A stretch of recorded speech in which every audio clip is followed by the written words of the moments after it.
The Signal Oil program, The Whistler.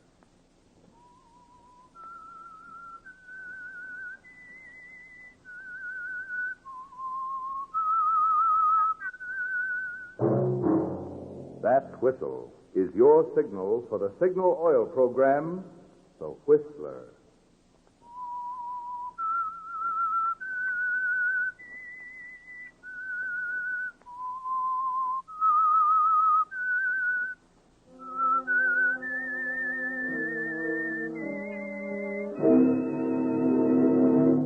I am the Whistler, and I know many things, for I walk by night. I know many strange tales hidden in the hearts of men and women who have stepped into the shadows. Yes, I know the nameless terrors of which they dare not speak. Yes, friends, it's time for the Signal Oil program, The Whistler.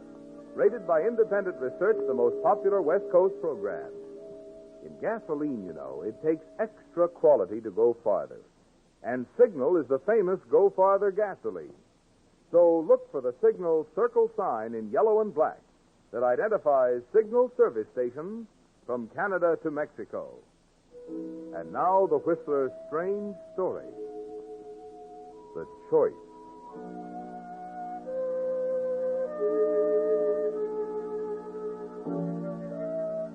When the door of his office opened, Mark Fallon didn't have to turn away from the window to know that it was Harry Cheng coming in for more of the vouchers.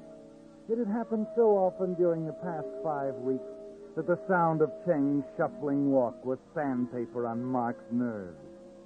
So instead of turning, he sat for a moment, looking out through the gold lettering that spelled Wu Feng Importing Company on the window, looking down onto Grant Avenue, where they were putting up the first decorations for the Chinese New Year celebration. Then, when he was sure he had enough control to make his approach seem casual, he idly swung in his chair and faced the little bookkeeper. Oh, hello, Chang. You back again? Yes. Mr. Wu said I could check some items on one of the files. Is it all right with you? Sure. Mr. Wu's orders. I'm only the office manager here. But I'm afraid Sammons is locked up for the night. Then perhaps you'd rather I waited till morning. No, makes no difference to me. I'll get Samuel. Sammy, bring in the keys, will you? Harry Cheng wants to get something out of the files. Yeah. He'll be right in. Thank you. Forget it. By the way, how's your research coming? Research? Oh, sorry. Maybe I shouldn't have said anything. But everybody knows you're going through the files systematically, and everybody knows why. My brother didn't steal that money from the company, Mr. Fallon. If I can find the evidence that will get him out. Yeah, sure, I know. Only the jury said he was guilty, Cheng. Oh, come on in, Samuel. Yeah. Oh, hello, Cheng. More files? If you please. Oh, sure. Let me see now. You want the Carter file. How did you know that, Mr. Samuel? Samuel's just happened to notice that the last file you had out was Carson, C-A-R-S, C-A-R-T. Carter'd be next. Yeah, that's it. Unless you're taking a skipping around the alphabet. I didn't think of skipping around. But perhaps it is a good idea, if you don't mind. Huh? Well, no. No, we don't mind. What file do you want? I think I will start on Randall. Randall. Well, sure. Samuel's getting Randall. Yeah, right away. Oh, here we are. Will that do it? Yes. Thank you. Thank you both. Good night. Good night, Chang.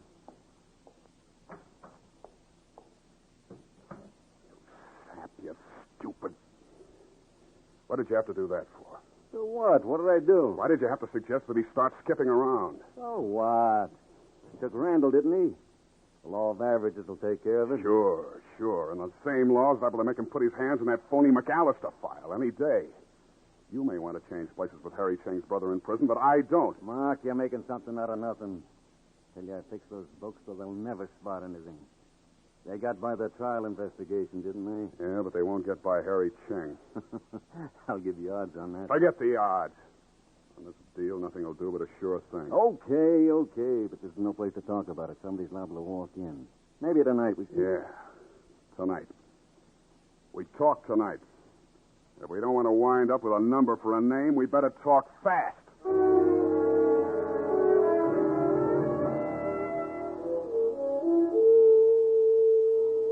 Yes, Mark, the time for fast talking has come sooner than you expected. But then you should have known you were in for trouble the day Harry Cheng started going through those records. When it was ABC, you had time before he'd reached Samuel's forgeries and the McAllister account.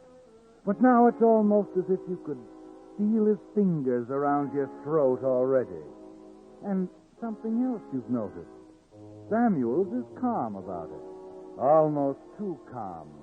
And when he comes across the hall to your apartment later that evening, he brings his girlfriend, Lena, with him. Well, Mark, darling, what is this? No drink, no bright thing? Don't mind him, Lena. He just knows his own scotch better than we do. I had a couple of drinks before you came. I didn't know this was going to be a social evening. And that takes care of little Lena. Excess baggage again. Forget it. We didn't have anything important to talk about anyhow. No, not a thing. Well, how about it? Do I get thrown out or do I get another drink? You got another drink, Sam? Mm-hmm. Excuse me. Yeah? I come to talk to Samuels. Samuels? Oh, you got the wrong place. He lives across the hall. I rung across the hall. He ain't there. I knew you was his pal. I want to talk to him. Well, he might drop by later. What was it about? I'll talk to him. You know, Radigan ain't going to like being stalled. Radigan. Who's he? Uh-oh. I'm afraid Sammy's gambling debts are showing. Uh-huh. He's been gambling again, has he? So that's it. I'll just come in and wait for him. You're not invited. I'm coming in. Listen, you two-bit Bogart, if you like your teeth where they are, get your foot out of that door. I'm coming in. Okay, you...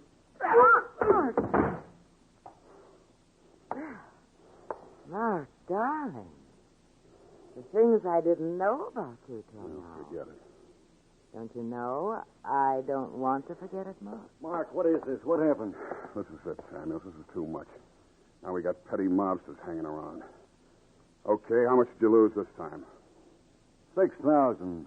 But I don't have to answer to you for everything I do. Look, we got enough trouble with Cheng without Radigan snooping around, too.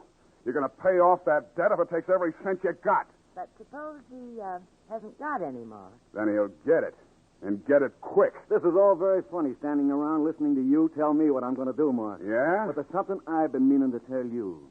And now's as good a time as any. If Harry Cheng happens to get lucky with those books, do you think I was sap enough to leave them so they'd point at me? Wait a minute. What are you getting at, Samuel? I mean, while I was doing the pen work, it was easy enough to put your okay on every one of the vouchers.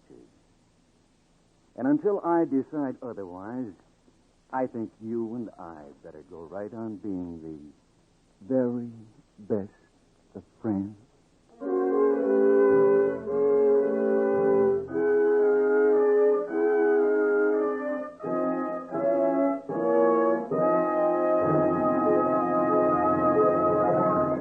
With the prologue of tonight's story, The Choice, the Signal Oil Company brings you another strange story by The Whistler.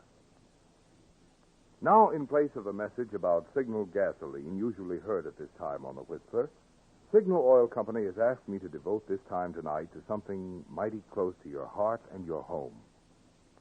Have you ever asked yourself what you would do if infantile paralysis should strike someone in your home? The treatment is expensive and long. An iron lung costs $1,300. Fortunately, however, you wouldn't have to worry about cost. For today, the National Foundation for Infantile Paralysis guarantees every victim of this dread disease, regardless of age, race, creed, or color, the immediate scientific care which alone can prevent tragic crippling. And where does the foundation get the millions of dollars needed for this great mission of mercy? Why, from the dimes that you contribute during the annual March of Dimes, which starts day after tomorrow. When you consider there were over 24,000 victims of infantile paralysis last year, you can realize how much every dime counts. So don't just say, yes, I'll have to do something about that. Get out an envelope tonight. Address it to March of Dimes headquarters in your city. Drop in a few dimes or a few dollars, whatever you can spare. Then mail it tomorrow morning. Infantile paralysis strikes suddenly. Let us be as quick in our cooperation to stamp it out. And now back to the Whistler.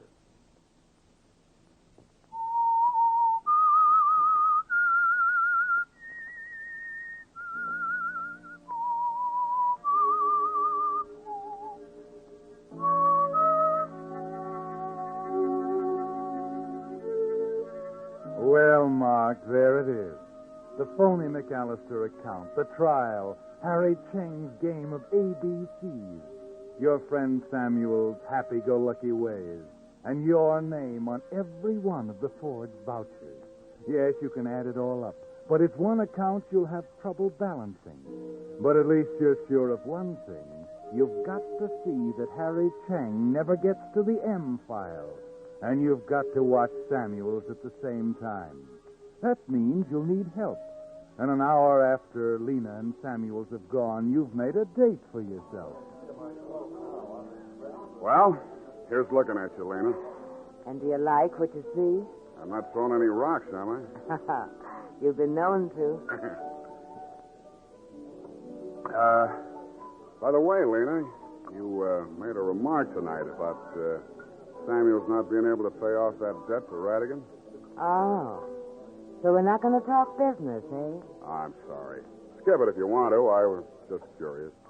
Well, of course, I wouldn't know Sammy's personal affairs, but, there was the cutest little bracelet I wanted. And then we haven't been going many places lately. Well, we ought to do something about that. You probably could go places with the right guy. And you're the kind of a girl who should have cute little bracelets. Well, tell me more. Oh, it's just that if we were real nice and helpful to each other, Lena, this might be the beginning of a beautiful friendship. You know something, Mark? I'll drink to that.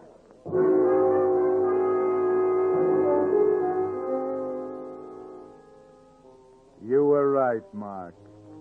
You've always felt you could count on Lena if the need ever came. So for the next few days, you're thoughtful and attentive, and you begin to see her part in a plan that's taking shape in your mind.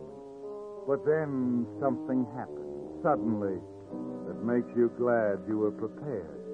It's New Year's. Chinese New Year's, of course. And you're alone in the office when Inspector Morrison of the Chinatown Squad drops in. Well, sit down, won't you, Inspector? What can I do for you? Oh, nothing serious. Wondered how well you knew Harry Cheng. Oh, well, as well as you get to know anybody who works in the same company with you. Uh-huh. Don't know anything about his personal business, huh? Finances and so forth? No. Oh, I wouldn't know about that. What is it? Seems Harry Cheng's been going around Chinatown trying to borrow money. $6,000. 6,000. Yeah.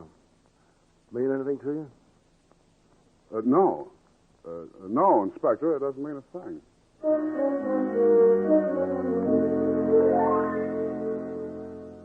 But it does mean something, doesn't it, Mark? Yes. 6,000. It couldn't be coincidence that it's exactly the same amount Samuels owes Radigan. He's going to sell you down the river for the 6,000 that Cheng is canvassing Chinatown to borrow. The minute the inspector leaves, you rush to the filing cabinet. It's locked. You break into Samuel's desk. And a few seconds later... Lewis, Ling, Lyons, Mayberry, McAfee. That's what I thought.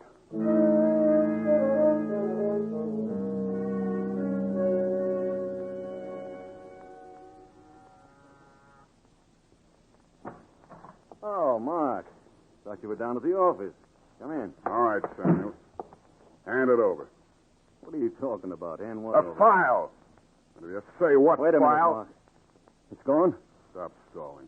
Hand it over. Mark, so help me. You took it, Samuels. Come on. Mark, for the love of... I haven't got it. Believe me, I haven't got it. You've already turned it over to Chang. I ought to kill you for this, Samuels. If I don't get that file back, maybe I will. Stick around, Samuels. We'll have a little talk when I get back. Where you going? Never mind. But you're not here when I get back, I'll... Oh, hello, Inspector. Hello, Fallon. You again? Samuel's around? Yeah. Yeah, he's here, Inspector. Thought he might know something about our friend Chang. Yeah, he might have done, Inspector. Why don't you ask him? I'm sure Sammy will know how to answer your questions, even if I'm not around.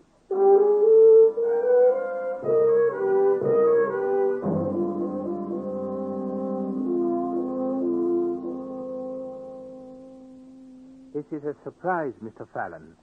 I hope you will excuse the state of my room. Oh, sure, it's okay, Chang. Matter of fact, I really thought you'd be out celebrating New Year's. I have work to do. Yeah? Oh, I see you're still working on the Randall vouchers. You need them at the office? No, not these, Chang, but I was looking for a few of our other old accounts. I thought you might possibly have them here. The McAllister file, for one. No, I don't have it, Mr. Fallon. So I see. Well, what's that? Firecrackers. Oh, yeah. Almost forgot. The children have been dropping them off the roof of the building across the way. You can see them up there now. Yeah. Say, that's kind of a dangerous place for kids, isn't it? They try to keep them off, but they get up by the fire escape in the rear. Children have no fear of danger. No, I guess they don't. Well, Happy New Year to you, Cheng. See you at the office in the morning.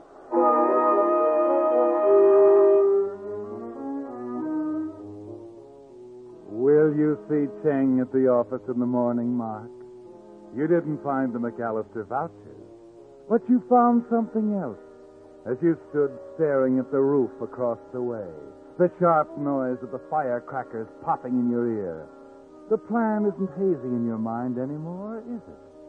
You phone Lena from the cigar store on the corner, and 10 minutes later, you drive into the basement garage of your apartment house. You carefully loosen the valve in one of your tires. That's the first step. The second comes at exactly 9:25, when you're back in the basement knocking on the janitor's door. Oh, hello, Mr. Fallon. Hello, Charlie. Say, I hate to disturb you at this hour, but how'd you like to make a couple of bucks? Oh, it's me. Never turned down a chance to pick up an honest buck, or is it honest? Well, relatively, Charlie, relatively. I just want you to change a tire for me. Sure thing, Mr. Fallon. I'm going back up to my apartment. Here are the keys. If the lock gives you some trouble, just work it around a bit, huh? Sure thing. I'll bring them up to you in about half an hour, okay? No rush at all, Charlie. Take your time. Take your time.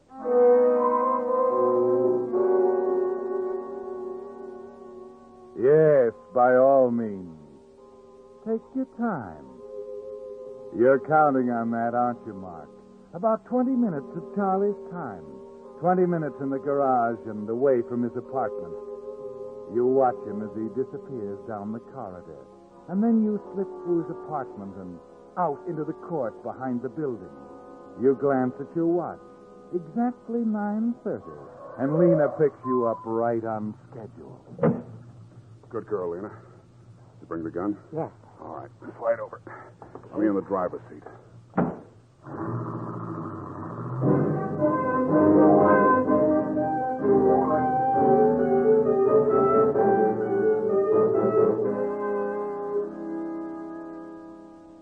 Yes, Mark, you're in the driver's seat now, and you're going to make sure you stay there.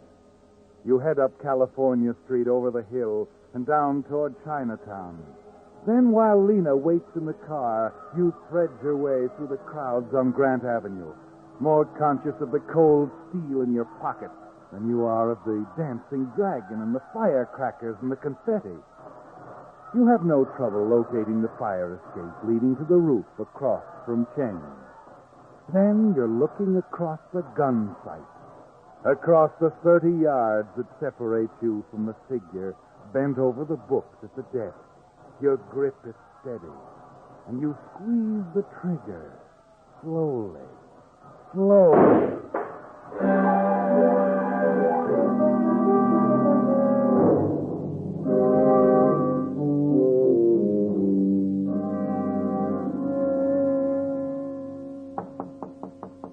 Come in. How about your keys, Mr. Fallon? All set? Oh, you finished already, huh? Well, you made it fast, Charlie. Yeah, it would have been faster, but I had trouble with the lock, like you said. Yeah, well, thanks a lot. Here you are, Charlie. Hey, this is $5, Mr. Fallon. I know. Keep it. You did me a big favor. Oh, that's darn nice of you. Good night. Good night, Charlie.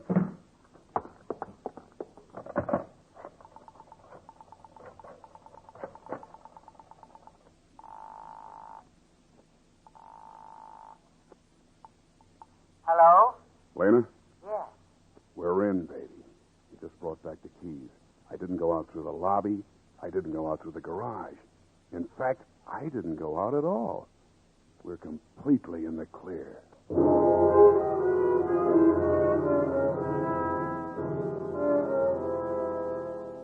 In the clear. And it was so simple. Just an extra loud firecracker in the New Year's celebration. Just a slug of lead screaming across 30 yards and a figure slumped over a desk. But the next morning, when you step into the hall, you know something is wrong. The hall seems to be swarming with policemen, and standing before the open door of Samuel's apartment, you recognize Inspector Morrison. Oh, good morning, Inspector. What's going on? Oh, morning, Fallon. I was just coming over to see you. See me? Why? About a friend of yours. Oh, you still checking up on Harry Cheng? No, this time it's about Samuels. Samuel? What about him? He was murdered last night.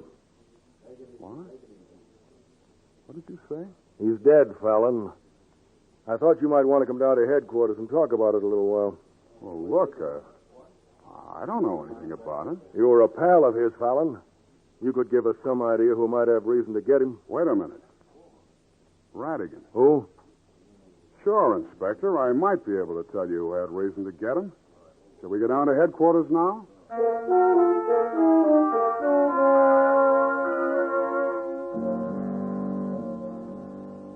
So Samuels is dead, Mark. And suddenly you realize that this has worked out better than you'd hoped. With Samuels out of the way, you've got that sure thing you've wanted so long. So naturally, you're more than willing to tell the inspector the whole story of Samuel's gambling debt and the baby-faced hoodlum who was out looking for him. In fact, you're so busy giving the inspector the information he wants that you're entirely unprepared for the question he asks you when you reach the Hall of Justice. Well, that's all very interesting. Well, that reminds me. I came to Samuel's door yesterday, too. What were you two arguing about? Arguing? I guess we were a little sore at each other. I don't even remember what it was about now. I thought you two might have been arguing about this guy, Harry Cheng. Cheng? Well, what's he got to do with it? Suppose we ask him. Yes, Inspector. Send in Harry Cheng. Yes, sir. Cheng. Harry Cheng. Guess I forgot to tell you, Fallon. That's another interesting angle to this case. Seems that somebody tried to bump Cheng off last night, too. Yeah. Oh, come in, Mr. Cheng. Be with you in a minute. Have a seat. Thank you, Inspector. Good morning, Mr. Fallon. Hello, Cheng. I just heard about your accident last night. Your head. Bad? No, it's nothing.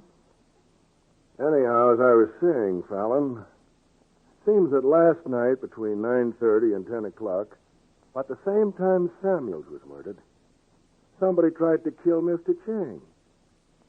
Now, did I remember to ask you where you were at that time last night, Fallon? Well, go on, Fallon. We're listening. That's right, Mark. We're listening. Where were you last night between 9:30 and 10? It's not an easy choice to make, Mark. Your fine alibi with the janitor plants you in your apartment right across the hall from Samuel's and right at the time he was murdered. But there's only one way to prove you were not there, and that's to confess to the attempt on the life of Harry Cheng. That's attempted murder. 1 to 5 years in prison. But isn't that a lot better than murder in the gas chamber? It's up to you, Mark. Name your own poison. Well, how about it, Fallon? I haven't heard you say anything yet.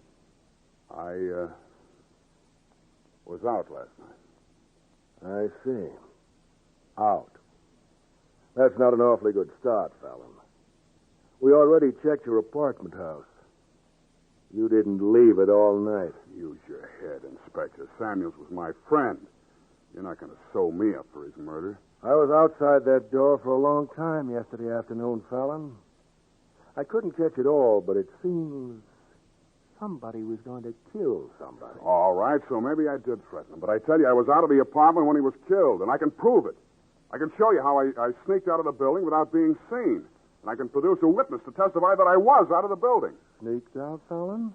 Why? Well, Go on. You don't leave me much choice, Inspector, but you might as well have it straight. I was the guy who took the shot at Harry Cheng last night. And if you got the slug, I can produce the gun to match it. Will that convince you? I'd say it was a step in the right direction. Where do we start looking for the gun? You can get it from Lena Merrick, 384 Palmer, apartment 3. But you better break it to her gently, Inspector. I don't think she's going to like the way our beautiful friendship went sour.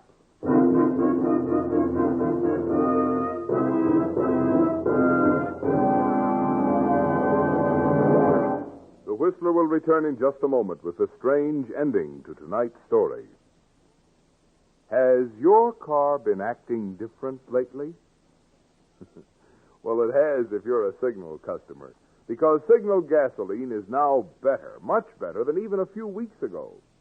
You see, the ingredient necessary for higher octane in gasoline has become more plentiful, so the octane rating of Signal gasoline has been raised. Not just a little, mind you, but a lot, which means you'll now enjoy even smoother, knock-free power as you take those steep hills in high. Yes, you're going to like the new driving pleasure in today's improved Signal gasoline. And you're going to like the mileage, too. After all, you know, a gasoline that gets more efficiency from your motor naturally gets more mileage from each gallon. That's why we say, in gasoline, it takes extra quality to go farther. And Signal is the famous Go Farther gasoline. And now, back to the Whistler.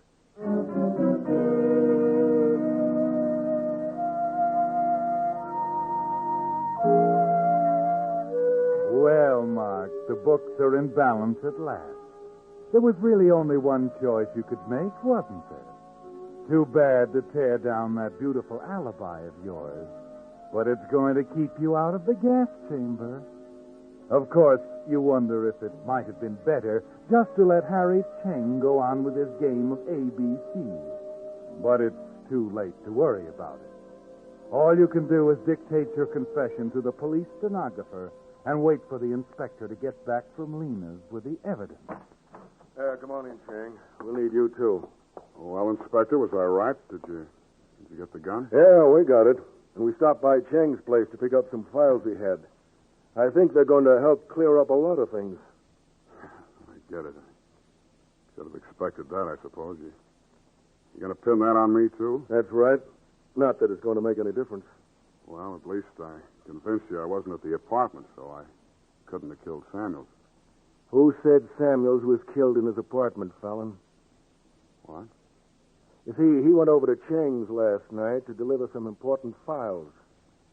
Samuels was the one sitting in Chang's desk when you fired that shot. And you didn't miss. Okay, Chang. You can take off that phony bandage now.